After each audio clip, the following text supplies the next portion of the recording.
আসসালামু আলাইকুম ওয়া রাহমাতুল্লাহি ওয়া বারাকাতুহু।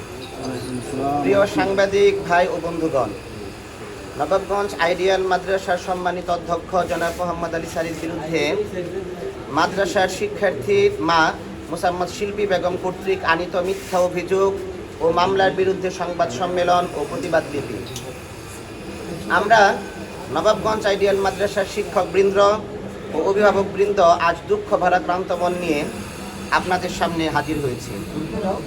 আপনারা অবগত আছেন, দীর্ঘদিন ধরে এই মাদ্রাসাটি অত্যন্ত সুনামের সঙ্গে শিক্ষাদান করে আসছেন। শুরু থেকেই জনাব মোহাম্মদ আলী মাদ্রাসাটির প্রিন্সিপাল হিসেবে দক্ষতার সঙ্গে দায়িত্ব পালন করে আসছেন। কিন্তু গতকাল বৃহস্পতিবার আমরা গভীর দুঃখ ও উদ্বেগের সঙ্গে লক্ষ্য করেছি, মাদ্রাসার সুনাম ক্ষুণ্ণ করার জন্য আমাদের মাদ্রাসার এক শিক্ষার্থীর মা জনাবা মুসাম্মদ শিল্পী, অত্র মাদ্রাসার প্রিন্সিপাল, বিশিষ্ট আলেমে দ্বীন, শিক্ষার্থীদের পিতৃসমতুল্য অভিভাবক এবং বরেণ্য রাজনৈতিক ব্যক্তিত্ব মোহাম্মদ আলী সারির বিরুদ্ধে অত্যন্ত কুরুচিপূর্ণ রাজনৈতিক হিংসা চরিতার্থ করতে মিথ্যা, বানোয়াট এবং বিভ্রান্তিকর অভিযোগ এনে নবাবগঞ্জ উপজেলা স্বাস্থ্য কমপ্লেক্সে সংবাদ সম্মেলন করেছেন। ঘটনার দিন অভিযোগ না করে সরকারি একটি স্বাস্থ্য কমপ্লেক্সে কীভাবে সংবাদ সম্মেলন করেন তা আমাদের কাছে বোধগম্য নয়। পরবর্তীতে ভিন্ন রাজনৈতিক ষড়যন্ত্র ও চক্রান্তের অংশ হিসেবে উল্লিখিত ঘটনার 7 দিন পর গতকাল বৃহস্পতিবার দিবাগত রাতে মামলা দায়ের করেছেন। এই ঘটনায় নবাবগঞ্জ আইডিয়াল মাদ্রাসার সকল শিক্ষক, অভিভাবক, শিক্ষার্থী, পরিচালক, শুভাকাঙ্ক্ষী এবং এলাকাবাসী অত্যন্ত ঘৃণা ভরে প্রত্যাখ্যান করেছে। প্রিয় নবাবগঞ্জবাসীও এটি একটি ভিন্ন রাজনৈতিক ষড়যন্ত্র বলে মনে করে। আপনারা জানেন, জনাব মোহাম্মদ আলী একজন পরিচিত বিশিষ্ট আলেমে দ্বীন। তিনি একজন দৃঢ়চেতা মানুষ ও সৎ চরিত্রের অধিকারী। তিনি 2 পুত্র সন্তানের একজন আদর্শ পিতা। আপনারা জানেন, তিনি একজন সজ্জন মানুষ এবং মানবিক কল্যাণকামী রাজনৈতিক ব্যক্তিত্ব হিসেবে বাংলা ইউনিয়ন তথা সমগ্র নবাবগঞ্জে সুপরিচিত। মূলত আলেম সমাজকে প্রশ্নবিদ্ধ করতে ও মাদ্রাসা শিক্ষা প্রতিষ্ঠানকে বিতর্কিত করতে এ ধরনের এহেন ষড়যন্ত্র করা হয়েছে বলে আমরা মনে করি।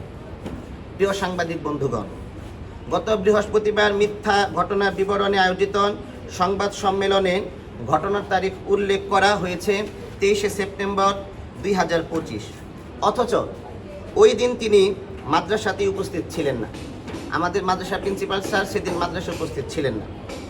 উল্লিখিত তারিখ তথা 23শে সেপ্টেম্বর 2025 ইংরেজি তিনি দুহার উপজেলার সুতারপাড়া ইউনিয়নে বাংলাদেশ জামায়াত ইসলামী ঢাকা 1 আসনের এমপি পদপ্রার্থী নির্বাচনে গণসংযোগে ব্যস্ত ছিলেন।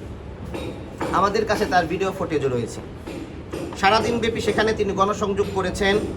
সামাজিক যোগাযোগ মাধ্যম তথা ফেসবুক লাইভে ওই গণসংযোগ প্রচারিত হয়েছে। ওই ভিডিওতে সুস্পষ্টভাবে দেখা যাচ্ছে তিনি সুতারপাড়ায় গণসংযোগে ব্যস্ত এবং জোহরের আজান শোনা যাচ্ছে ওই ভিডিওতে। এই ঘটনা প্রমাণ করে অধ্যক্ষ মোহাম্মদ আলী ঘৃণ্য ষড়যন্ত্রের শিকার। সম্মানিত সাংবাদিক বন্ধুগণ, শুধু তাই নয়, উল্লিখিত মিথ্যা ঘটনার পরেও মাদ্রাসা খোলা ছিল 6 কার্যদিবস। এর মধ্যে একদিন বাদে আমাদের ওই শিক্ষার্থী বাকি 5 দিন সে নিয়মিত মাদ্রাসায় ক্লাসে এসেছে। যদি এমন কোনো ঘটনা ঘটতো তাহলে কি ওই শিক্ষার্থী নিয়মিত মাদ্রাসায় আসতে পারত বা মাদ্রাসায় এসে সে ক্লাস করতে পারত? সে কি এই ঘটনা তার কোনো ক্লাসমেট বা কোনো শিক্ষক বা তার কোনো অভিভাবকের সাথে শেয়ার করত? অবশ্যই এটা শেয়ার করতো তার, কিন্তু এর মধ্যে সে কোনো অভিযোগ করেনি। এটা একটি চক্রান্ত বা ষড়যন্ত্র। নিশ্চিতভাবেই এটি একটি সুগভীর রাজনৈতিক ষড়যন্ত্র এবং চক্রান্ত। আমরা এই ন্যাক্কারজনক ঘটনার সুষ্ঠু তদন্তের দাবি জানাই। মিথ্যা ভিত্তিহীন অভিযোগ করে সংবাদ সম্মেলনে শিক্ষার্থীর মা উল্লেখ করেছেন তার মেয়েকে অধ্যক্ষ জনাব মোহাম্মদ আলী তার আলাদা রুমে ডেকে নিয়েছিল। অথচ অত্র মাদ্রাসার অধ্যক্ষের জন্য কোনো আলাদা রুম নেই।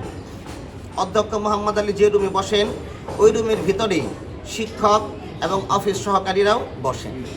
শুধু তাই নয়, অধ্যক্ষের পাশেই অভিভাবকদের জন্য বসার রুম রয়েছে। এ থেকেই পরিষ্কার অধ্যক্ষ মোহাম্মদ আলীর বিরুদ্ধে আনিত অভিযোগ কল্পিত এবং বানোয়াট।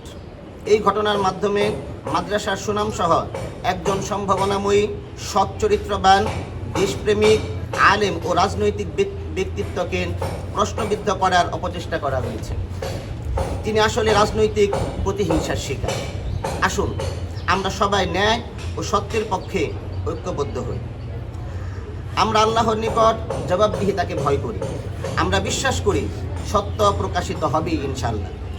মাদ্রাসা শিক্ষাকে বিতর্কিত করতে একটি মহলের ইশারায় জনাবা মুসাম্মাদ শিল্পী বেগম এমনটি করেছেন, যা তদন্তে প্রমাণিত হবে বলে আমরা মনে করি। আল্লাহ কুরআনে বলেছেন, হে মুমিনগণ, তোমরা আল্লাহর উদ্দেশ্যে ন্যায়ের উপর দৃঢ়ভাবে প্রতিষ্ঠিত থাকো এবং ন্যায় বিচারের সাক্ষ্য দাও। কারো প্রতি বিদ্বেষ যেন তোমাদেরকে ন্যায় বিচার না করতে প্ররোচিত না করে। সূরা আল মাইদা। আমরা আইন শৃঙ্খলা রক্ষাকারী বিভিন্ন বাহিনী এবং আপনাদের সাংবাদিকবৃন্দের প্রতি অনুরোধ করব, এই জঘন্য মিথ্যাচারের ঘটনা তদন্ত করে সত্য উন্মোচিত করবে। কারো চাপে প্রভাবিত না হয়ে জনগণের নিকট দায়বদ্ধতা থেকে সমাজে ন্যায়, ইনসাফ ও সত্য প্রতিষ্ঠায় ভূমিকা রাখবে। সূরা বনী ইসরাঈলের আল্লাহ তাআলা বলেন, আর বলো, সত্য এসেছে এবং মিথ্যা বিলীন হয়েছে। নিশ্চয়ই মিথ্যা বিলুপ্ত হওয়ারই কথা। আপনাদের সকলকে ধন্যবাদ। আল্লাহ হাফিজ। নবাবগঞ্জ আইডিয়াল মাদ্রাসার পক্ষে আমি অত্র মাদ্রাসার সহকারী শিক্ষক হাফিজ মাওলানা নেমতুল্লাহ।